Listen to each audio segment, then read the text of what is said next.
Chapter 2. England in the modern UK. In the early 1900s, the UK was one of the most powerful countries in the world, with a big empire. The Industrial Revolution was changing many people's lives, and steamships and cars were widely used for the first time. Rich people lived very well, with beautiful houses and servants, but poor people had few clothes and little to eat, and their children were often ill. Life was difficult for women in the UK at this time too. People expected women to stay at home with their families, and they could not get well-paid jobs. It was very difficult for women to go to university, and they could not vote.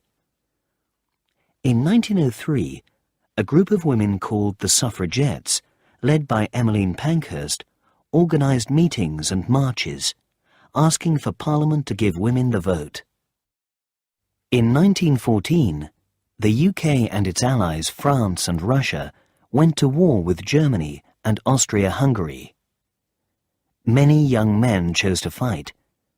They believed the war would be very short, but it went on for 4 years, and nearly 750,000 soldiers from the UK were killed. While the men were fighting, women had to do the men's jobs at home. Women soon showed that they could work in farming, factories, and even in the coal industry. After helping their country to win the First World War, workers and women in England wanted better lives. Men got their jobs at home back from the women, so most women were no longer working. But in 1918, women over 30 were given the vote for the first time.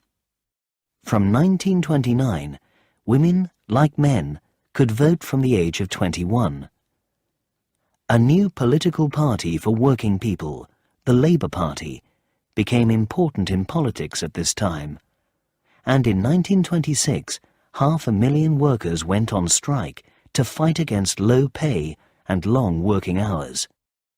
But life became even more difficult for workers in 1929, when the world went into an economic depression. Prices fell, there was less trade, and many shops and factories closed. By 1931, nearly 3 million people in the UK had lost their jobs. The First World War was fought mainly in battles on fields in France, but almost everyone in the UK had a difficult life because of the Second World War, 1939 to 45. Many children had to leave their homes and go to live in the countryside. This was because at the end of 1940 and the beginning of 1941, the Germans dropped many bombs on London and other cities. This was called the Blitz. Many people lost their homes and their families, and everyone had to live on rations. They could only buy fixed amounts of many kinds of food. The Second World War ended in 1945, and big changes were made by a new Labour government. Most importantly, the UK now had a national health service, so anyone who was ill could see a doctor or go to hospital without paying. The government also now gave money to help people who were ill or old or had lost their jobs. Because of the Education Act of 1944, there were also free places in schools for children up to the age of 15. Another change after the Second World War was that more women went to work. They had shown that they could do men's jobs, and many of them had done important war work. In some homes, nothing was different for women, but over the next 50 years, women in the UK slowly saw changes for themselves in education, work, and at home. Their lives would never be the same again. After the Second World War, many of the UK's colonies wanted to rule themselves. The south of Ireland had already become independent from the UK in 1921, so the country had now become the United Kingdom of Great Britain and Northern Ireland. People from the colonies had fought for the UK during the war, and they felt they had won their freedom. In 1947, India, once a very important part of the empire, became independent. In the next 20 years, most of the other colonies also did the same. They became independent, but joined the Commonwealth, an organisation of the governments of the UK's old colonies. The UK needed more workers to help rebuild the country after the war. So the government invited other Europeans and people from the colonies of the old empire to move there.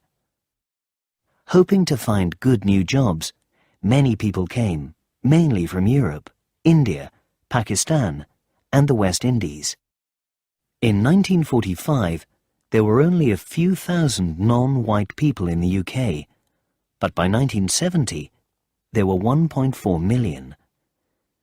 Sadly, there were often problems in later years when some of the people born in the UK felt that immigrants and their families were taking too many jobs. There is some racism when people do not like others because they have a different colour skin in the UK today. But most people do not like racism and want all people in the UK to live together happily. In 1952, Elizabeth II became the new Queen of the UK, and millions of people watched her coronation on TV. The first TVs were made in the 1920s, but many English people bought TVs for the first time for the coronation, and in the 1950s, TV started to become an important part of life in England. There were many changes in the UK in the second half of the 20th century. Many of the country's traditional industries, for example iron, cloth, coal and shipbuilding, began to have problems, and people working in those industries lost their jobs. New industries became more important, for example banking and pharmaceuticals, drugs and medicines. England today is a very different place than it was 100 years ago. Today, England is one of the most multicultural countries in the world, and many people from the West Indies, Africa, India, China, Southeast Asia and Eastern Europe live here. More than 250 different languages are spoken in London. Probably because of this, there are also many religions in England.